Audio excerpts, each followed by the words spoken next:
Hello, wonderful people. Yes, this Einstein in the flash. We don't have time We have in dark. today. We have dark. We don't have time. Hey.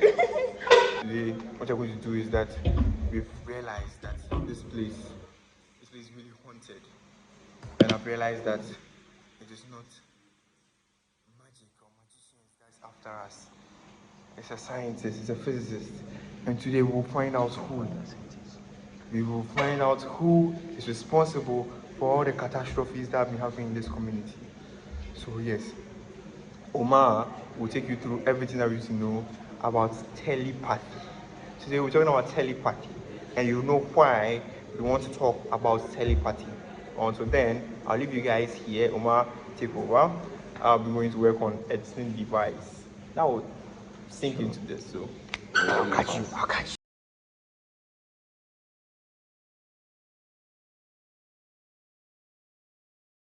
Okay, thank you very much. Today we're talking about more about telepathy. What do you know about telepathy? Telepathy is just the transmission of information from one person's mind to another without using any known human sensory. So we talk about this, it's like using your mind to control a certain object in front of you or anything that you perceive your mind towards it. Trying to move the thing with your mind, trying to do something with your mind to manipulate something. Just like we're talking manipulation of the energy, but here we are dealing with the use of the brain. We're using our brain to manipulate that thing.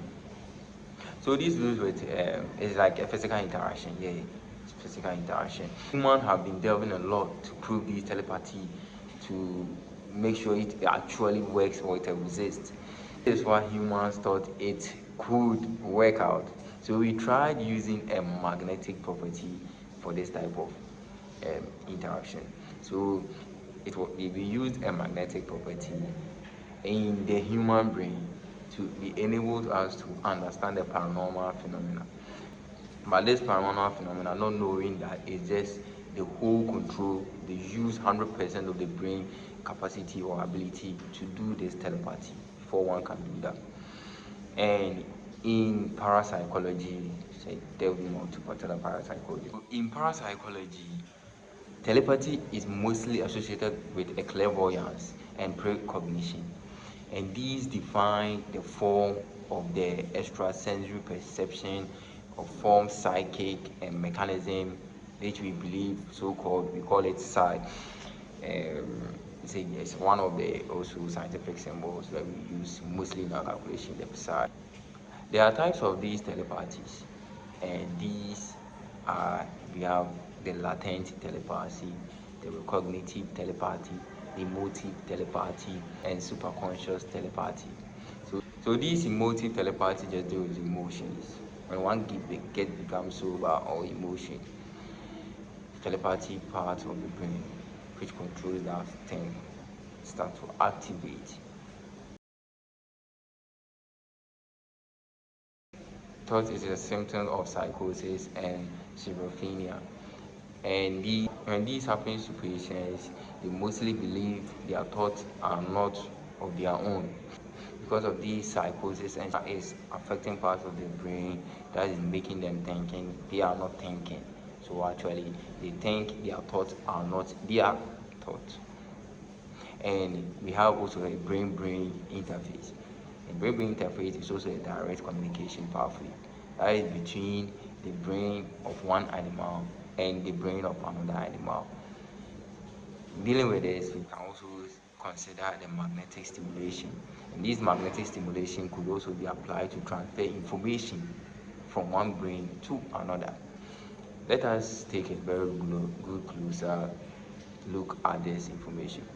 With this information, like we explained earlier on in episode 2, yeah, I remember we played in Einstein in the Flash episode 2 or season 1, we explained that the electrical impulses of our brain are in the form of sodium and potassium, and these sodium and potassium are the ones that are responsible for the communication between these neurons.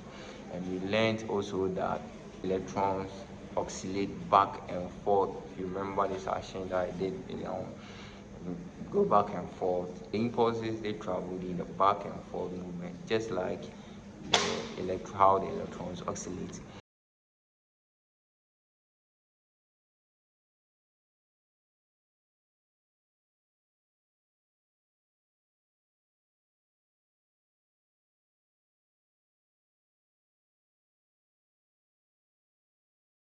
Okay, I'm back again. Um, so as you can see, we are trying to telepathically connect to everyone in this vicinity. We want to solve the problem. The problem here we are trying to figure out is relating to light, and then we are all seeing illusions because we can't.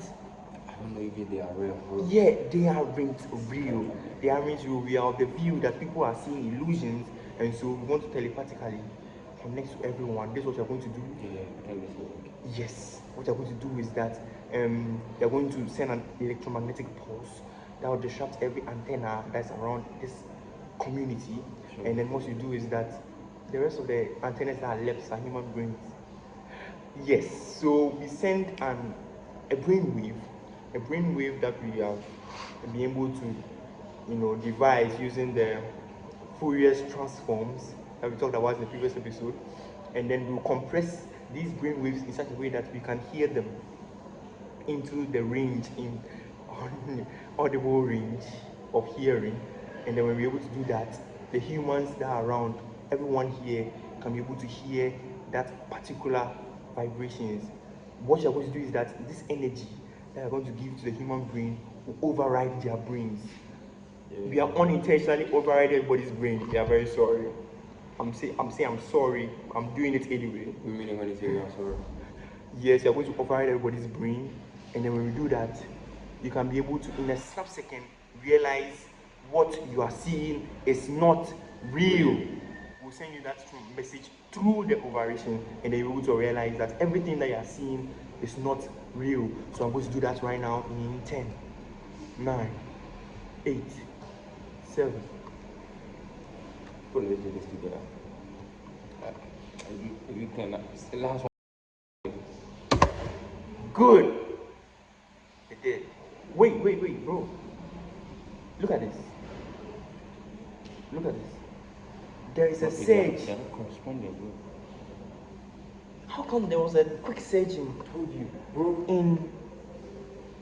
in that This guy. in that reporter's house? The guy who visited us the last time. He was the one who was talking some bad things about us. I remember I told you we shouldn't trust this guy. I told you, bro. Yeah. What is with you and him? Last time That guy is in shady science. He's trying to prove that this science thing, he's trying to wrangle with the science, trying to disillusion people and do you have a personal problem with him? yeah, I really have a personal problem with him. I don't trust that guy. You know what? Let's do this. So let's split up. I'm going straight to his house. I think he's my problem. I think it's my fault that I allowed this guy into your home. I feel responsible for allowing this intruder into your home. I thought it was friendly. Look, it's all there. So here's what you're going to do. You're going to help out the people out there. Him since day one. Bro, I told you. So I'm sorry. I'm sorry, but then go and help out the people out there. And then I'll deal with him personally.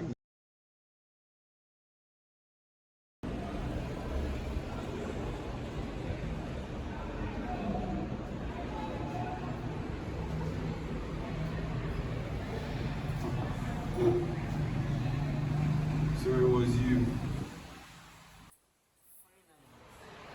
Covered the mystery. It was you all along. Did I miss this? And I invited you to my home. Oma said this. And I didn't listen to it. Why? Why? I already told you. You're living in a delusional world. You think you are you. Why would you destroy lives of everyone else in this neighborhood? Oh, no. Because you're friends. Only two. Yours and his. Destroy only two lives. Yours and his. And your illusions You used microscopic mirrors I'm that smart.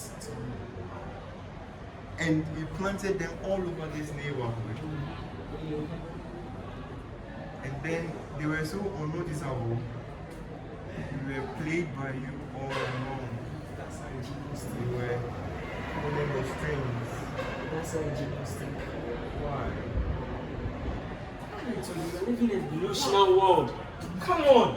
Stop fantasizing about cartoons and comics and what. That's not how to be a scientist. Think! That's not how to be a scientist. Oh!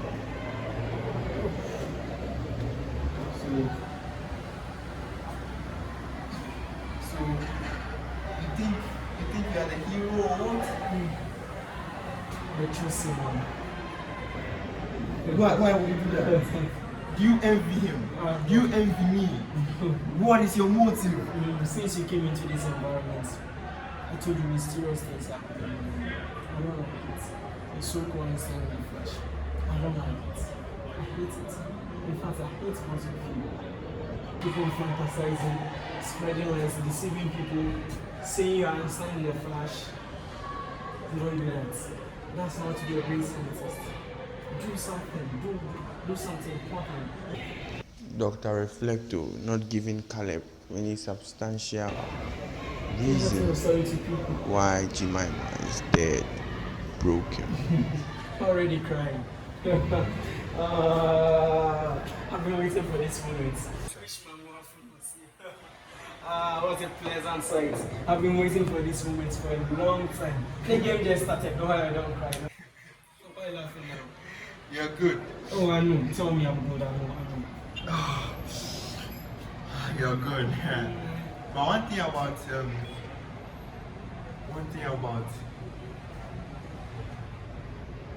shakes or illusions or mirages is that they always have a tool. What do you mean? I must confess, that was difficult to watch. But let's rewind. When Caleb arrives and realizes his suspicions were true, he decided to take a peek around. He was able to detect these optical microscopic mirrors because he could identify nanoparticles. Yes, he was a hologram after all. Here he realized there was a pulse, and this gave him the first clue of Dr. Reflecto's current motive. He wanted Caleb dead on the spot. When the conversation went on further, Caleb realized Dr. Reflecto intended to kill him with a ray and then punch a hole through Black Hole Enterprises as well. The Black Hole Enterprises is exactly opposite Dr. Reflecto's current location. That was the reason for the kill switch Caleb came along with. This switch activated the EMP pulse they use so he could disable the ray gun and prevent any damages Dr. Reflecto could do to the building. Unfortunately for Doc, he didn't know the Caleb in front of him was a hologram, and so he fired the gun anyway. This was why when the EMP interfered with the gun's rays of light, it caused a boom. Damn, bro.